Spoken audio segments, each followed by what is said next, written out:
গুনাহ থেকে বাঁচার উপায় একটি কথা দিলের ভিতরে স্মরণ রাখা, আলাম ইয়ালাম বিআন্নাল্লাহ ইয়ারা। কোরআন শরীফের এই ছোট্ট অংশটুকু, আলাম ইয়ালাম বিআন্নাল্লাহ ইয়ারা। আল্লাহ ডাক দিয়ে বলে, রাসূল তুমি বলে দাও, যারা গুনাহ করে তারা কি জানে না আমি আল্লাহ দেখি? সম্মানিত মুসলিয়ানে কারাম, আপনাদের পায়ে হাত রেখে বলি, একটা কথা দিনের ভিতরে আজকে গেঁথে নেন। আমি আখতারুজ্জামান যখন যেখানে যে অবস্থায় আছি, আমাকে দেখেন কে? আমার বাবা দেখে না, মা দেখে না, স্ত্রী দেখে না, সন্তান দেখে না, নাতি দেখে না, পুত্রবধূ দেখে না, আমার অনুসারীরা দেখে না, আমার নেতায় দেখে না, কিন্তু দেখে কে? একটি কথা আল্লাহর, কথাটা আমার না আল্লাহর। বলেন আলাম ইয়া আলাম বিআন্নাল্লাহ ইয়ারা। নবী যারা গুনাহ করে তাদেরকে বলুন, তারা কি জানে না আমি সর্বাবস্থায় তাদেরকে দেখি? আমি সামিউম বাসীর, আমি তাদের সব কথা কেউ শুনে না, আমি শুনি। কেউ যখন দেখে না, আমি তখন দেখি। একটি কথা দিনের ভিতরে গেঁথে নেন আজ থেকে, আল্লাহ তাআলা আপনাকে গুনাহ থেকে হেফাজত করবে। 177 নম্বর আয়াত আল্লাহ বলেন, লাইসাল বিররা আতুওয়াল্লু উজুহাকুম কিবালাল মাশরিকি ওয়াল মাগরিব। তোমরা কেউ পূর্ব দিক, কেউ পশ্চিম দিক। আমরা নামাজ পড়ি কিবলা দিক, আবার কিছু মানুষ আছে তারা তাদের ধর্মীয় ইবাদত করে কোন দিক? পূর্ব দিক। আল্লাহ বলেন এই পূর্ব পশ্চিম দিকে মুখ করার ভিতরে কোনো কল্যাণ নাই। ওয়ালাকিন্নাল বিররা মান আমানা বিল্লাহ, বরং নেকি এবং কল্যাণ রয়েছে যারা আল্লাহর প্রতি ঈমান এনেছে। ওয়াল ইয়াউমিল আখির, আখিরাতের প্রতি ঈমান এনেছে। ওয়াল মালাইকাতি, ফেরেশতাদের প্রতি ঈমান এনেছে। ওয়াল কিতাবে, কিতাবের প্রতি ঈমান এনেছে। ওয়ান নাবিয়্যিন, সমস্ত নবীদের প্রতি ঈমান এনেছে। আরও আমরা অন্য জায়গায় পাই ওয়াল কদরি খাইরিহি ওয়া শাররিহি, আছে না? সব নিয়ে আরো বলতেছেন আল্লাহ, কল্যাণ তাদের জন্য যারা ঈমানের সাথে ওয়াতাল মালা আলা হুব্বিহি দাবিল কুরবা। ঈমানের পরে আল্লাহ কি বলছেন? আল্লাহর প্রতি ঈমান, ফেরেশতাদের প্রতি, আখিরাতের প্রতি ঈমান, ফেরেশতাদের প্রতি ঈমান, কিতাব সমূহের প্রতি ঈমান, নবীগণের প্রতি ঈমান, তাকদীরের প্রতি ঈমান। এই ঈমান আনার পরে প্রথম আল্লাহর সবচেয়ে প্রিয় কাজ ওয়া আতাল মালা আলা হুব্বিহি দাবিল কুরবা। মালের প্রতি, সম্পদের প্রতি তার যথেষ্ট প্রয়োজনীয়তা রয়েছে, সম্পদের প্রতি তার যথেষ্ট আকর্ষণ রয়েছে। তারপরেও শুধুমাত্র আল্লাহর সন্তুষ্টির জন্য ওই সম্পদ তারা ব্যয় করে তাদের উত্তম আত্মীয়দের। এই কাজটা আল্লাহ সেই ঈমানের পরেই সব বড় আমল। আমরা এই কথাটি হয়তো এইভাবে দেখেন, সিরিয়ালি আল্লাহ কি বলতেছেন, ওয়াল ইয়াতামা, এরপরে ঈমানের পরে নিকটতম আত্মীয়দেরকে নিজের প্রয়োজন থাকা সত্ত্বেও, মালের প্রতি আকর্ষণ থাকা সত্ত্বেও তাদেরকে দেওয়া। 2 নম্বরে তিনদেরকে তাদের প্রয়োজন মেটানো, তাদেরকে দান করা। ওয়াল মাসাকিন, এবং মিসকিন, অসহায়, দরিদ্র যারা তাদেরকে দান করা। ওয়াবানাস সাবিল, এবং মুসাফির যারা, পথিক যারা বিপদগ্রস্ত, পকেট মারে সব নিয়ে নিছে, মাল সামানা হারাই গেছে, রসদপত্র হারাই গেছে, টাকা পয়সা নাই, এই মুসাফিরকে সাহায্য করা আল্লাহর কাছে প্রিয় আমল। এগুলো হলো কল্যাণকর। ওয়াসাইলিনা, এবং যারা প্রার্থনা করে, নিজের প্রয়োজন মেটাবার মতো সম্পদ তার কাছে নাই, অন্যের দ্বারস্থ হয়, তাদের আল্লাহ বলেন ওয়াফির রিকাব, এবং দাসত্ব মুক্তির জন্য। কোরআন যখন নাযিল হয় তখন দাসপ্রথা ছিল, ওই দাসত্ব থেকে মুক্তির জন্য তোমরা তাদেরকে সম্পদ দাও, আল্লাহর কাছে প্রিয় আমল। এই 6টার পরে আল্লাহ বলতেছেন ওয়া আকামাস সালাত, আল্লাহর কাছে প্রিয় 7 নম্বরের আমলটা কি? সালাত কায়েম করো। ওয়া আতাজ যাকাত, যাকাত আদায় করো। ওয়াল মুফুনা বিআহদিহিম, এবং অঙ্গীকার পূরণকারী, যে যেখানে সঠিকভাবে সৎ কাজে অঙ্গীকার করবে সেটা সঠিকভাবে পূর্ণ করবে। ইযা আহাদু ওয়াস সাবিরিন ফিল সাই ওয়াদ দাররাই ওয়া হিনাল বাস, শারীরিক আর্থিক কোনো দুঃখ কষ্ট বিপদ অথবা ইসলামের জন্য জেহাদের ময়দানে গিয়ে বিপদগ্রস্ত হয়ে যারা ধৈর্য ধারণ করে, এগুলো আল্লাহর কাছে প্রিয় আমল। উলাইকাল্লাযীনা সাদাকু, ঈমানের পরে যাদের ভিতরে এই কাজগুলো ধারাবাহিকভাবে পাওয়া যাবে, তারাই ঈমানের দাবিতে সত্যবাদী।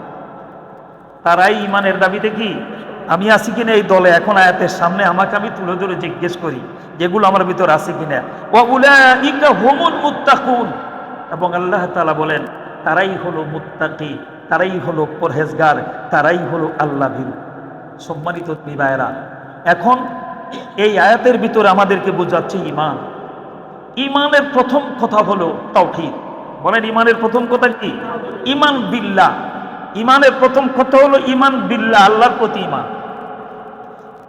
হলো আল্লাহর প্রতি ঈমানের প্রথম কথা হলো তাওহীদ। আর তাওহীদ হলো, তাওহীদকে তিন ভাগে ভাগ করা হয়েছে। ক ভাগে? এক নম্বরে তাওহীদুর রুবুবিয়ত, আল্লাহর রুবুবিয়তে তাওহীদ প্রকাশ করা, অর্থাৎ রব হিসেবে আল্লাহ শুধু, আর কেউ নাই, সংক্ষেপে অর্থ। দু নম্বরে তাওহীদুল উলুহিয়ত, ইলাহ হিসেবে, হিসেবে আল্লাহ একমাত্র ইলাহ, আর কেউ না। তিন নম্বরে তাওহীদুল আসমা ওয়াস সিফাত, আল্লাহ তাআলার যত নাম এবং গুণ আছে, ওই নামে এবং গুণে শুধুমাত্র আল্লাহই গুণান্বিত, এইটা আল্লাহর জন্য একক করা। তাওহীদের স্তর কয়টা গেল তাহলে? আরে ভাই, আমার যদি ঈমান ঠিক না থাকে বাকি কোনো আমল আমার কাজে লাগবে, পশ্চিম দিকে যতই মুখ করি, পূর্ব দিকে মুখ করি, কোনো লাভ হবে না আজকের আয়াতের শিক্ষা। সুতরাং এটা কঠিন হলেও আমাকে বুঝতেই হবে, না বুঝলে আমার জিন্দেগির সমস্ত আমল নষ্ট হয়ে যাবে। সম্মানিত দিনী ভাইয়েরা, আমরা যে কালেমা পড়ি দেখেন, লা ইলাহা, অর্থ কি? কোনো মাবুদ নাই, কোনো ইলাহ নাই। অর্থ কি? কোনো ইলাহ নাই। বলেন কোনো ইলাহ নাই, লা ইলাহা, কোনো ইলাহ নাই। সবকিছুকে আমরা অস্বীকার করছি, আর অস্বীকার করা কুফরি। বলেন অস্বীকার করা কি? তাহলে ঈমানের আগে তোমাকে কুফরি করতে হবে। বিষয়টা কেমন কথা ভাই? কুফরি করবো কেন? সব কিছুকে তোমার দিল থেকে বের করে দাও। নাই নাই নাই, কিচ্ছু নাই, কেউ নাই, কোনো মাবুদ নাই, ইবাদতের যোগ্য কেউ নাই, কোনো রব নাই, কোনো আমার শাসনকর্তা, খাওয়ানেওয়ালা, মারনেওয়ালা, বাঁচানোওয়ালা কেউ নাই। প্রথম অংশ কুফরি। পরের অংশ ইল্লাল্লাহ, শুধুমাত্র আছেন একমাত্র কে? আল্লাহ। এরপরে ঈমান। আগে কুফরি, পরে কি? ঈমান। আল্লাহ তাআলা বলছেন ওমাই ইয়াকফুর বিত-তাগুতি ওয়া ইউমিন বিল্লাহ, সূরাতুল বাকারা আয়াতুল কুরসির পরের আয়াতটা পড়ে দেখবেন। আয়াতুল কুরসি শেষ হলো, তারপরের অংশটুকু লা ইকরাহা ফিদ-দীন, এখান থেকে আল্লাহ বলছেন ওমাই ইয়াকফুর বিত-তাগুতি, তাগুতের সাথে যারা কুফরি করবে, ওয়া ইউমিন বিল্লাহ, আল্লাহর প্রতি যারা ঈমান আনবে, ফাকাদ ইসতামসাকা বিল উরওয়াতিল মুসকা, সেই ঈমানের মজবুত রশি, মজবুত হাতল ধরলো, যেই রশি, যেই হাতল তাকে জান্নাতে নিয়ে যাবে। তাহলে সূরাতুল বাকারার আয়াতুল কুরসির পরের আয়াতটা আল্লাহ কি বুঝালেন? তাগুতের সাথে কুফরি করবে, খোদাদ্রোহীর সাথে কুফরি করবে, তারপরে তাহলে আগে কি কুফরি, পরে কি? সমস্ত, নাই কোনো ইলাহ, নাই কোনো মাবুদ, নাই কোনো রব, নাই আমাকে বাঁচানোওয়ালা কেউ। লা ইলাহার ভিতরে এতগুলো কথা, অনেকগুলো কথা, আমরা কালেমাই তো বুঝি নাই। ঈমানের ভিতরে আমাদের অনেকগুলো, কিসের সালাত, কিসের আপনার সোম, কিসের হজ, কিসের যাকাত। আগে ঈমানকে সহি করতে হবে। ওমা ইয়াকফুর বিত-তাগুত ওয়া ইউমিন বিল্লাহ, লা ইলাহা ইল্লাল্লাহ, লা ইলাহা দ্বারা আমি সবকিছুকে অস্বীকার করলাম, ইল্লাল্লাহ, মাবুদে হক, সঠিক একমাত্র মাবুদ হলেন আল্লাহ, ইল্লাল্লাহ। তাহলে সবকিছুকে দিল থেকে মাইনাস করে দিলের ভিতরে বসাইতে হবে একমাত্র কাকে? আল্লাহকে। এই হলো কালেমার রুকন। শুনছেন কোনদিন? কালেমার দুইটা রুকন। জোরে বলেন কয়টা রুকন? কালেমার দুইটা রুকন। লা ইলাহা একটা রুকন, ইল্লাল্লাহর একটা রুকন। একটা প্রথম রুকন হলো সবকিছুকে দিল থেকে বের করে দাও, আকীদা বের করে দাও, বের করে দাও। নাই, কেউ নাই খাওয়ানেওয়ালা, মারনেওয়ালা, বাঁচানেওয়ালা, রব হিসেবে, ইবাদতের যোগ্য হিসেবে কেউ নাই। প্রথম রুকন। দ্বিতীয় রুকন, মাবুদে হক একমাত্র আছেন আল্লাহ। সুবহানাল্লাহ, সুবহানাল্লাহ। কালেমার এই দুটো রুকন যদি আমার দিলে বসাইতে না পারি, আমার জিন্দেগীর কোনো ইবাদত আল্লাহর দরবারে কবুল হবে না। কালিমা আমাদেরকে ঐক্যবদ্ধ করে দিয়েছে। সুবহানাল্লাহ বলেন। কেমনে ভাই?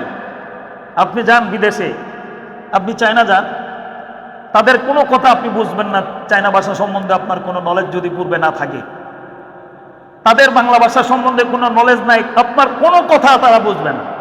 বুঝবে, কিন্তু একটা জিনিস বুঝবে, লা ইলাহা ইল্লাল্লাহ। সারা দুনিয়ার মানুষ মুসলমান, সেখানে সে আপনার নাইজেরিয়া থাকুক, সে জাপানে থাকুক, সে আপনার ইন্দোনেশিয়া থাকুক, সে আপনার স্পেনে থাকুক, যেখানেই থাকুক, মুসলমান যদি হয়, একটা জিনিস বুঝবে, লা ইলাহা ইল্লাল্লাহ।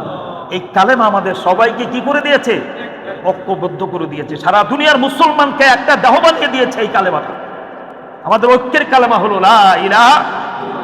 আমাদের না ভাই, সমস্ত নবী রাসূলদেরকে আল্লাহ এই কলেমা দিয়েছেন। আনে ইবাদুল্লাহ ওয়াজতানিবুত তাগুত, দাওয়াত দাও মানুষকে লা ইলাহা ইল্লাল্লাহ। আল্লাহর দাসত্ব করতে, তাগুতের সাথে কুফরি করতে মানুষকে দাওয়াত দাও। সম্মানিত দিনী ভাইরা, ঈমান যদি আমার মজবুত না থাকে, ঈমান যদি আমার সহি না হয়, আমার দ্বারা গুনাহ থেকে বাঁচা সম্ভব নয়। আল্লাহ সাহাবায়ে কেরামদেরকে মক্কার 13 বছর, মদিনার 23 বছর ঈমানের প্রশিক্ষণ দিয়েছেন, সহি ঈমানের প্রশিক্ষণ দিয়েছেন। ছেড়ে দিলেন হযরতে আবু উবাইদা ইবনুল জাররাহ রাদিয়াল্লাহু তাআলা আনহু। একটা ঘটনা আসছে আপনার তাম পৃথিবীর ভিতরে ইতিহাসের, তারিখের, ইসলামী ইতিহাসের সর্বশ্রেষ্ঠ কিতাব তাফসীর ইবনে কাসিরের লেখক আল্লামা ইবনে কাসির রাহমাতুল্লাহ আলাইহি লিখছেন আল বাদায়া ওয়ান নিহায়া। এই কিতাবের ভিতরে আছে হযরত আবু উবাইদা ইবনুল জাররাহ রাদিয়াল্লাহু তাআলা আনহু, হযরত ওমর ইবনুল খাত্তাব রাদিয়াল্লাহু তাআলা আনহুর খিলাফত আমলে তাকে শামের গভর্নর নিযুক্ত করা হলো, প্রাদেশিক গভর্নর। তো হযরত আবু উবাইদা ইবনুল জাররাহ রাদিয়াল্লাহু তাআলা আনহু শাম, বর্তমানে সিরিয়া সহ পাশের 3টা বৃহত্তর রাষ্ট্র নিয়ে, তখনকার ছিল কি আমরা চিনবো এখন শাম, সিরিয়া, কি চিনবো? সিরিয়া পাশের 3টা রাষ্ট্র মিলে ছিল আপনার শাম। সেই শামের গভর্নর করে হযরত ওমর খলিফাতুল মুসলিমিন, আমিরুল মুমিনিন, অর্ধ পৃথিবীর খলিফা, তিনি তাকে প্রেরণ করলেন সেখানে। তিনি গিয়ে আল্লাহর কিতাব, রসুলের সুন্নাহকে, সহিহ সুন্নাহকে সামনে নিয়ে হযরত ওমর রাদিয়াল্লাহু তাআলা আনহুর পরামর্শক্রমে তিনি সেখানে প্রাদেশিক গভর্নর হিসেবে কাজ করতেছেন। হযরত ওমর ইবনে খাত্তাব রাদিয়াল্লাহু তাআলা আনহু তিনি ইসলামী রাষ্ট্রের আমিরুল মুমিনিন হিসেবে, রাষ্ট্রপ্রধান হিসেবে তিনি প্রাদেশিক প্রদেশে গিয়েছেন সফরে, একটু দেখার জন্য জনগণ কেমন আছে, শাসক, তার নির্বাচিত শাসক কিভাবে দায়িত্ব পালন করতেছে। আমি ওমরকে যেন আল্লাহর কাছে জবাবদিহির কাঠগড়ায় দাঁড়াতে না হয়, এই জবাবদিহি থেকে বাঁচার জন্য তিনি চলে গেছেন আপনার শাম, সিরিয়ায়। গিয়ে গভর্নরের কার্যালয়ে গেছেন, যাই দেখছেন উনি জনগণের সাথে কাজ করতেছেন। যে কোনো মানুষ, জনগণ তার কাছে ঢুকতে পারতেছে, কোনো সেন্টি নাই, কোনো বাধা বিপত্তি নাই, কোনো পূর্ব পারমিশনের প্রয়োজন নাই। সরাসরি যে কেউ, একজন মিসকিন, একজন রাখাল দেখা করতেছে, একজন গোলাম তার সাথে বলতেছে, এবং সবার সাথে উনি সদাচরণ করে তাদের সাধ্য মোতাবেক নিয়মতান্ত্রিকভাবে দাবিগুলো তিনি পুরো করে দিচ্ছেন। হযরত ওমর রাদিয়াল্লাহু তাআলা বাইরে থেকে আগে তার সাথে দেখা না করে গিয়েছেন ছদ্মবেশে, সব কিছু খবর নিয়ে খুব খুশি হলেন। এবারে ভিতরে ঢুকে বলতেছেন, আসসালামু আলাইকুম রাহমাতুল্লাহ, আবু উবাইদা ইবনুল জাররাহ, আমার ভাই, ইয়া আখি আবা উবাইদা ইবনুল জাররাহ, ও আমার ভাই, রাসূলের সাহাবী আবু উবাইদা, রাসূলের সাহাবী তো ওমরও, এই সেই হিসেবে কি মুসলমান ভাই। যদিও তিনি হলেন রাষ্ট্রপ্রধান অর্ধ পৃথিবীর, আর ইনি হলেন একজন প্রাদেশিক গভর্নর। ভাই বলে সালাম দিয়ে বলতেছেন, ভাই আমার মন চাচ্ছে আপনার বাসভবনটা একটু দেখতাম। হযরত আবু উবাইদা ইবনুল জাররাহ রাদিয়াল্লাহু তাআলা আনহুর খবর হয়ে গেছে, উনি কোন অবস্থায় খলিফাকে তার বাসভবনে নেবেন না। বিভিন্ন হুজুর অনেক দূরে, এখানে গিয়ে আপনি কি করবেন বাসভবনে? কষ্ট হবে হুজুর এখানে যাইতে। 2 নম্বরে, হুজুর আমার বাসভবন দেখে আপনি খুব কষ্ট পাবেন, তেও কষ্ট হবে, দেখেও কষ্ট হবে, আপনাকে কাঁদতে হবে হুজুর। হযরত ওমর আরো আকর্ষণ বাড়তেছে, কেন আমাকে বাধা দিচ্ছে? তাহলে এর ভিতরে কোনো রহস্য আছে, আমাকে যেতেই হবে। নানাভাবে বুঝাবার চেষ্টা করতেছেন আবু উবাইদুল জাররা তার বাসভবনে নিবেন না। তিনটা দেশের সেই বর্তমান তিন দেশ তখনকার রোম পারস্য, যেই আবু উবাইদুল জাররা রাদিয়াল্লাহু তাআলা আনহু শাসনে থরথর করে কাঁপত, সেই সময়ে এতগুলো প্রাদেশিক গভর্নর আবু উবাইদুল জাররা রাদিয়াল্লাহু তাআলা আনহুকে ওমর ছাড়ছে না, চলো।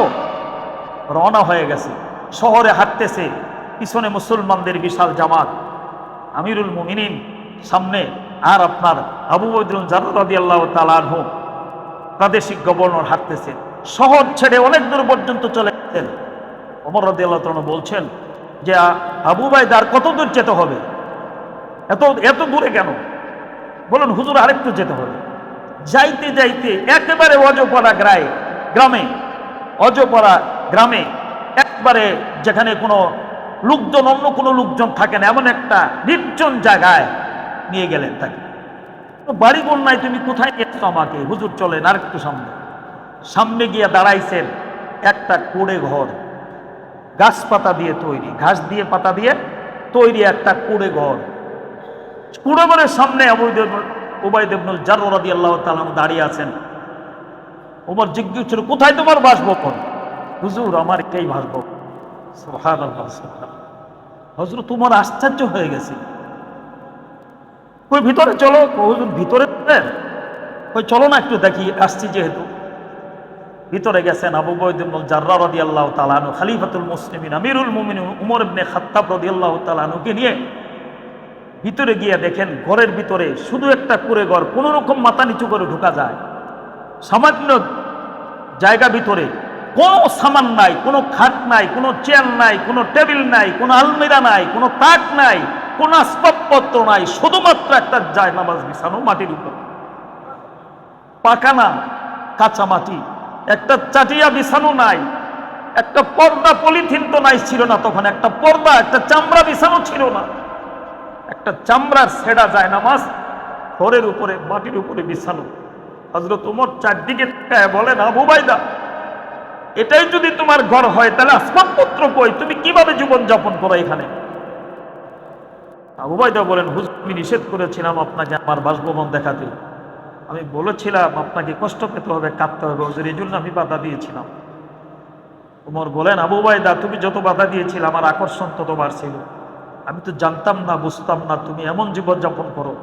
রসুলের জামানায় সেই মসজিদে নববীতে একটা খেজুর যদি দিনে বাগে পাইতে খাইতে আর পানি খাইয়ে সারাদিন কাটাতে, তোমার সেই জীবন।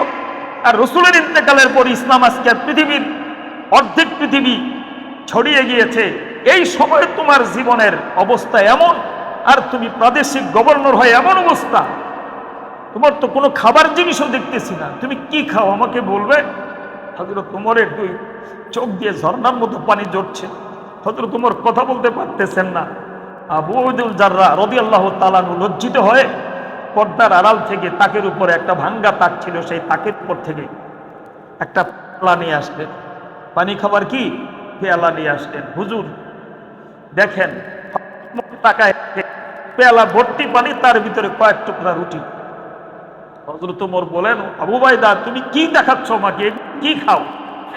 ও হুজুর আমি তো রাষ্ট্রীয় কাজে ব্যস্ত থাকি, সময় পাই না নিজে রান্না করার।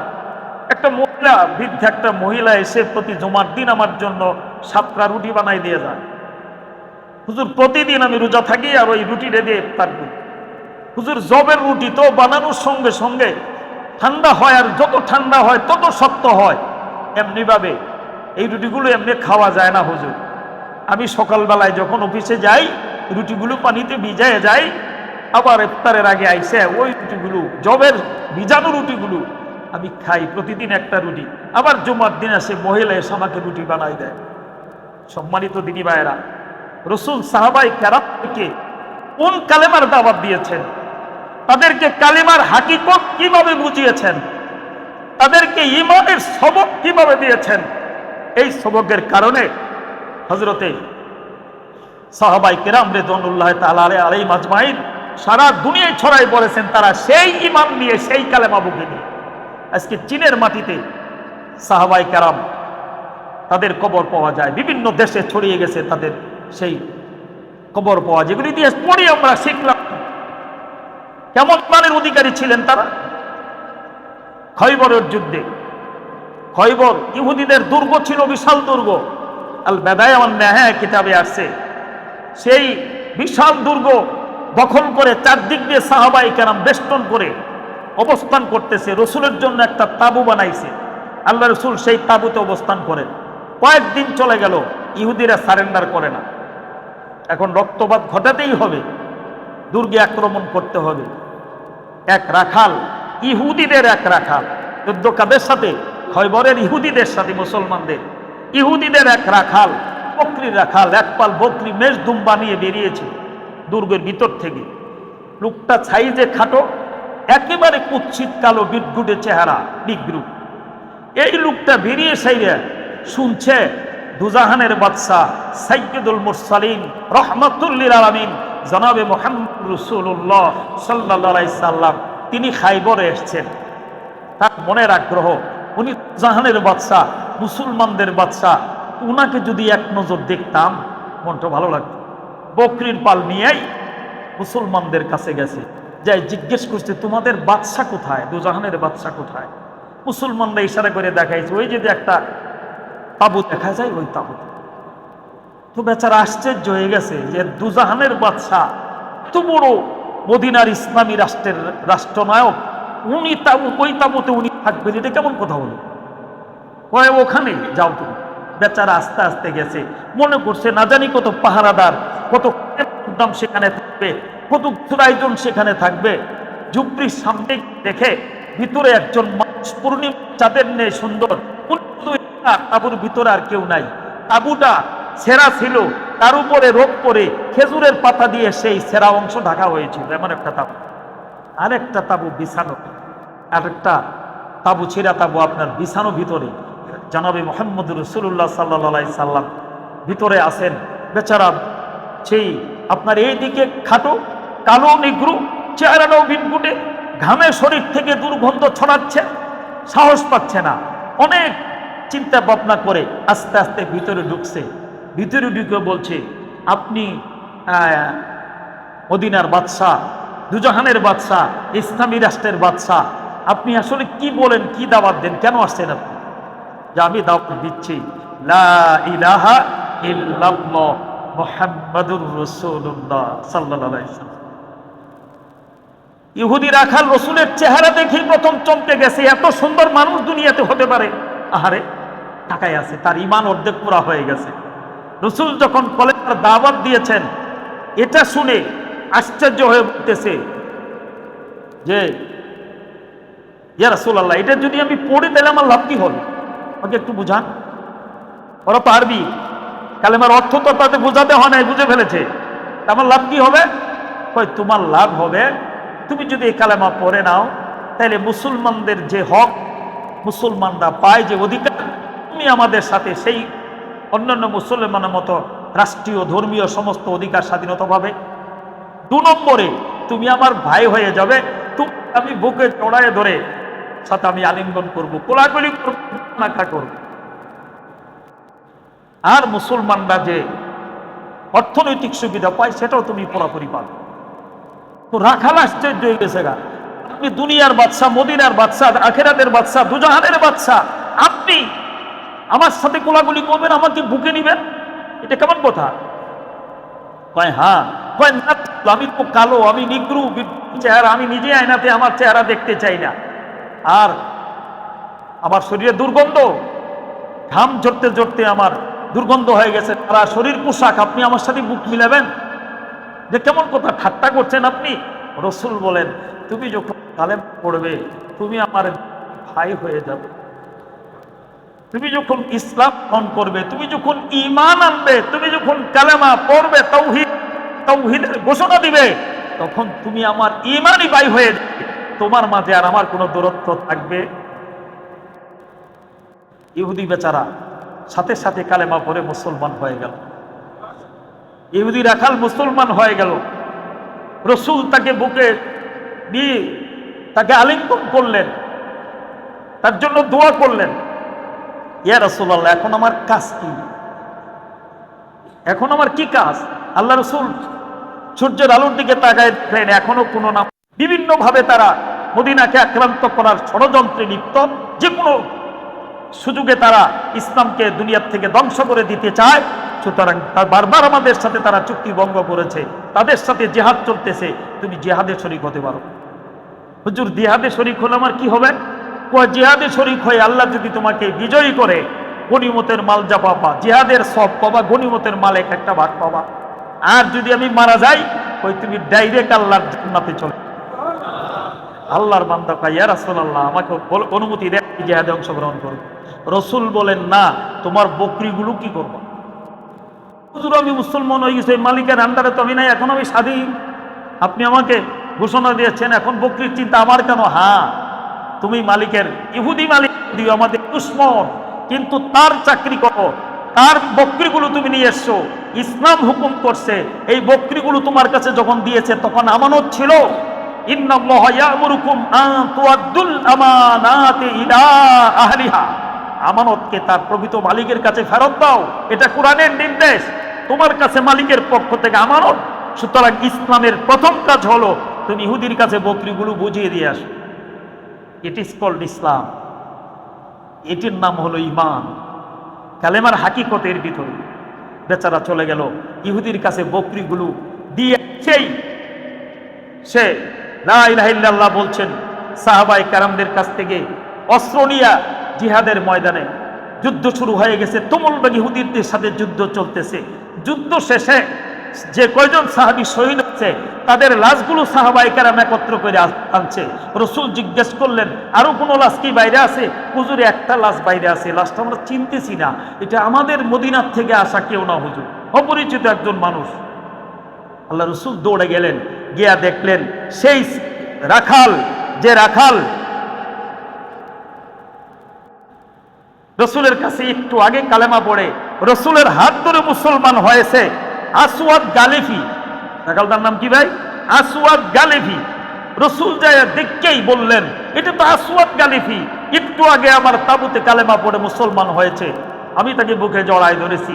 তোমরা কেউ জানো না এটা তাবুর ভিতরে ঘটনা, ওর মাঝে আর আমার মাঝে। আল্লাহ রসুল নিজে সাহাবায়ে কেরামের সাথে তার লাশটা তুলে আনলেন এবং সোহাদায়ে কেরামদেরকে গোসল দেওয়া হয় না, ওই রক্তাক্ত শরীরে কাফনের কাপড় যা জোগাড় করতে পারছেন রসুল নিজ হাতে তাকে দাফন করছেন। আল্লাহ রসুল বললেন, সাহাবীরা রে, আমি দেখতে পাচ্ছি যে আসওয়াদ গালেফি সে জান্নাতুল ফেরদাউসে ভ্রমণ করতেছে। সুবহানাল্লাহ, সুবহানাল্লাহ। সম্মানিত দিনী ভাইরা, ওই সাহাবায়ে কেরামের মতো সেই ঈমান যদি আমি তৈরি করতে না পারি, রাষ্ট্রীয় সম্পদ আমার কাছে নিরাপদ নয়, অফিসের মাল আমার কাছে নিরাপদ নয়, রাষ্ট্রের সম্পদ আমাকে বন্টন করা দেওয়া হয়েছে, আজকে সেগুলো আত্মসাৎ করছি, এগুলো লুটপাট করে যারা খায় তাদের সাথে ভাগবাটোয়ারা করছি। কেন?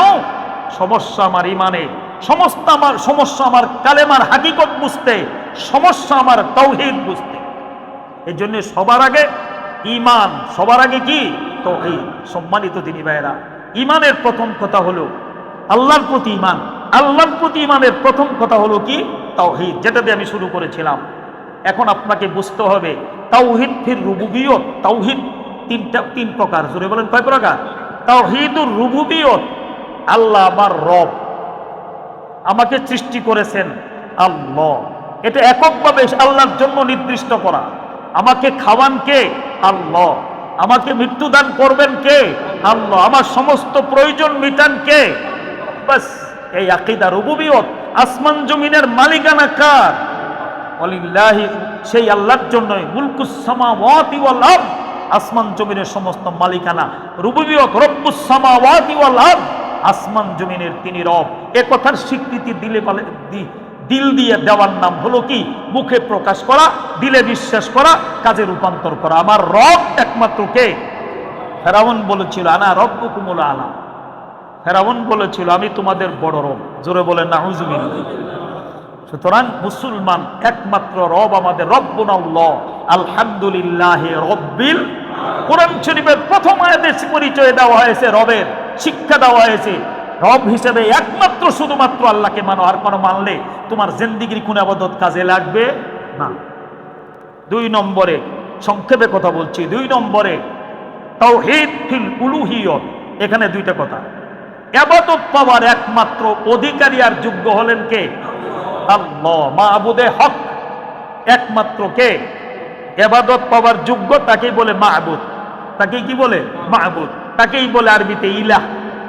লা ইলাহা ইল্লাল্লাহ। ইলাহা অর্থাৎ ইলাহ হওয়ার, মাবুদ হওয়ার, ইবাদত পাওয়ার একমাত্র অধিকারী হলেন কে?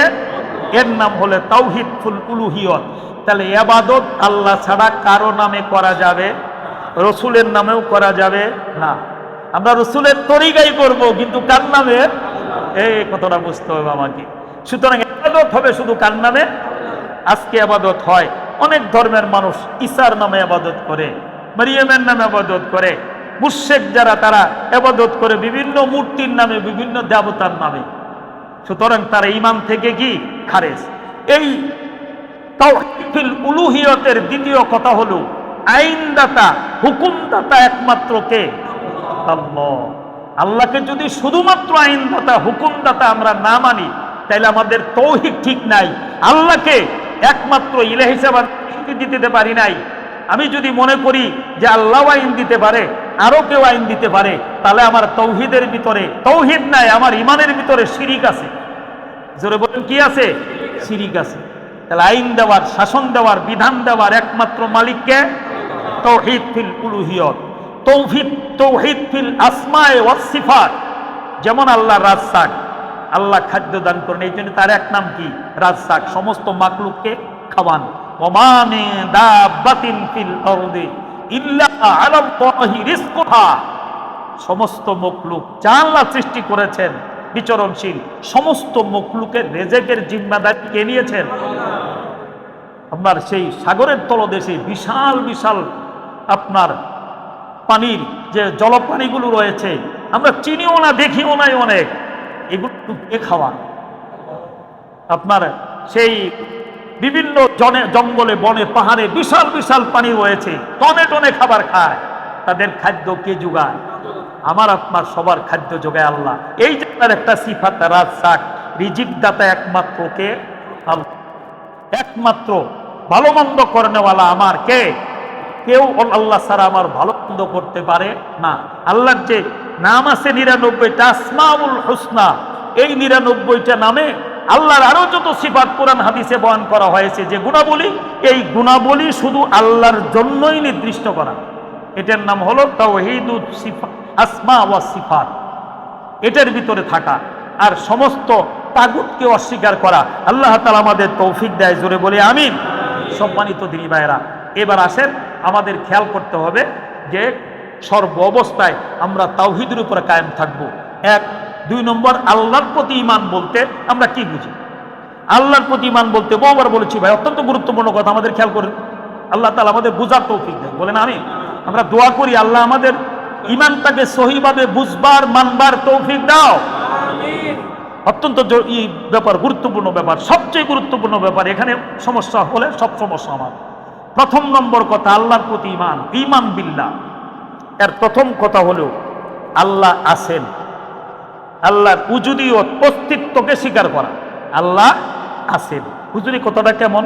একটু ব্যাখ্যা দিয়ে এবার বলতে পারি। আমরা যখন কেউ ছিলাম না, কোনো মাখলুক যখন কেউ ছিল না, তখনও তিনি ছিলেন।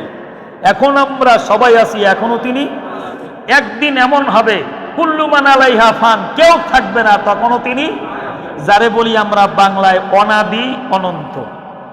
অনাদি, আল্লাহর অস্তিত্বকে এইভাবে স্বীকার করা আল্লাহর প্রতি ঈমানের ১ নাম্বার কথা। আল্লাহর অস্তিত্বকে স্বীকার করা, ওই যে ওইভাবে যেভাবে বলছি। ২ নম্বর হলো আল্লাহ একক, তার কোনো শরীক নাই। আল্লাহর প্রতি ঈমানের ২ নম্বর কথা, আল্লাহ একক, তার কোনো কি নাই? শরীক নাই। ৩ নম্বর হলো আল্লাহর যত গুণাবলী রয়েছে, সকল গুণে একমাত্র তিনিই গুণান্বিত। আল্লাহর যে গুণ, এই গুণ কোনো মাখলুকের ভিতরে নেই। কমাস কম আল্লাহ সমস্ত এই বিশ্বের মালিক। এই ৪টা কথা বিশ্বাস করার নাম হলো আমানতু বিল্লাহ। এটা অতি সংক্ষেপে, মানে বিশাল এক বস্তা মেডিসিনকে একটা প্যারাসিটামল আকারে, প্যারাসিটামল ট্যাবলেটের আকারে আপনাদের কাছে আমি পেশ করলাম। সাপোজ এত বিশাল বয়ানটাকে একটা ট্যাবলেটের মতো মাত্র ৪ কথায় আপনাদের সামনে প্রকাশ করলাম। সম্ভব না এর চেয়ে সংক্ষেপ করার আমার জন্য। সম্মানিত দিনী ভাইরা, আমাদের ঈমানকে আল্লাহ মজবুত করে দেয়, বলি হ্যাঁ ভাই।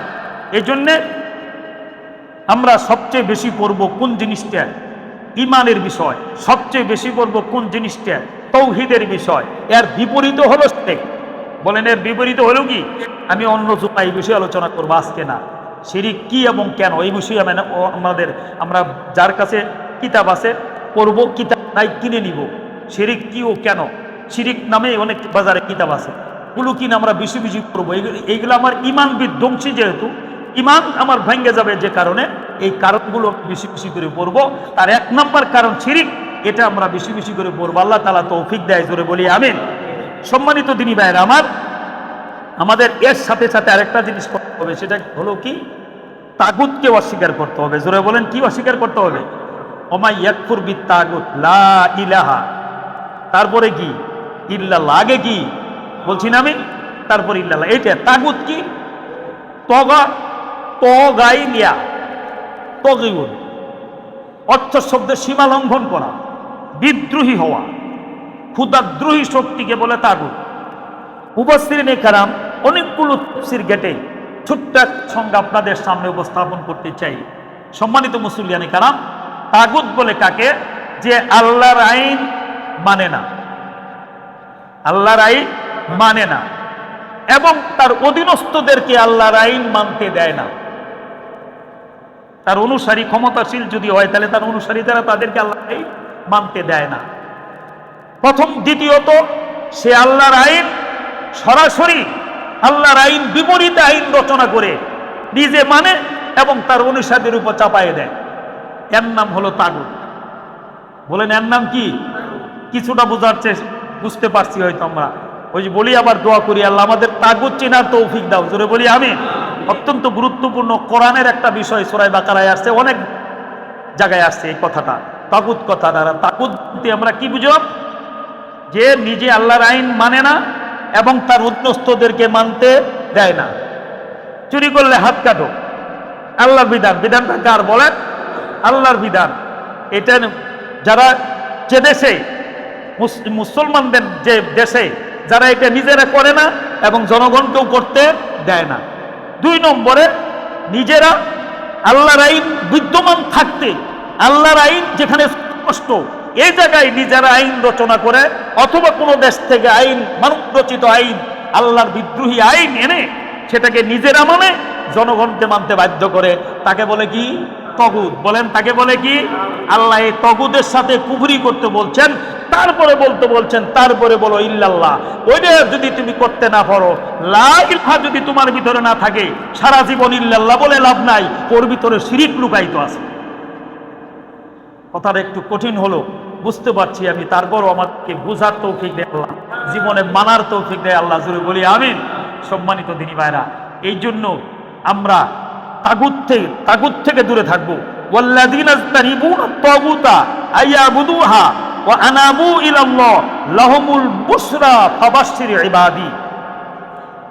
আল্লাহ সুবহানাহু ওয়া তাআলা বলেন সূরাতুল জুমারের 17 নম্বর আয়াত, যারা তাগুতের থেকে দূরে থাকে। বলেন কিসের থেকে দূরে থাকে?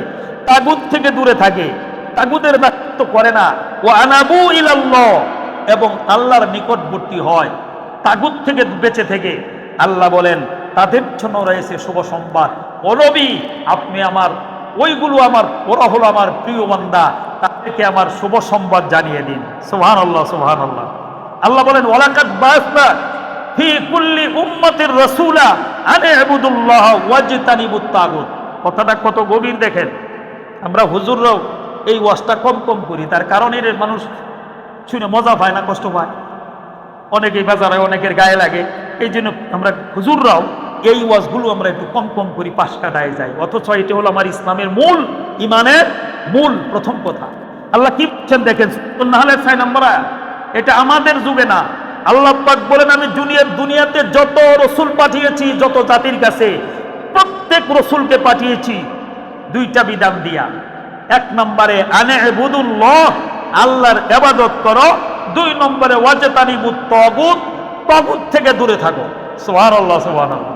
এবার বাড়িতে খুলে দেখবেন সূরা নাহলের 6 নম্বর আয়াতের ব্যাখ্যা কি। আল্লাহ সমস্ত নবীদেরকে পাঠিয়েছেন এই দাওয়াত দিয়ে, লা ইলাহা ইল্লাল্লাহ। ওই কথাটাই আল্লাহ এই ভাষায় বলছেন, একই কথা, একই থিম, একই কথা। কিভাবে বলছেন?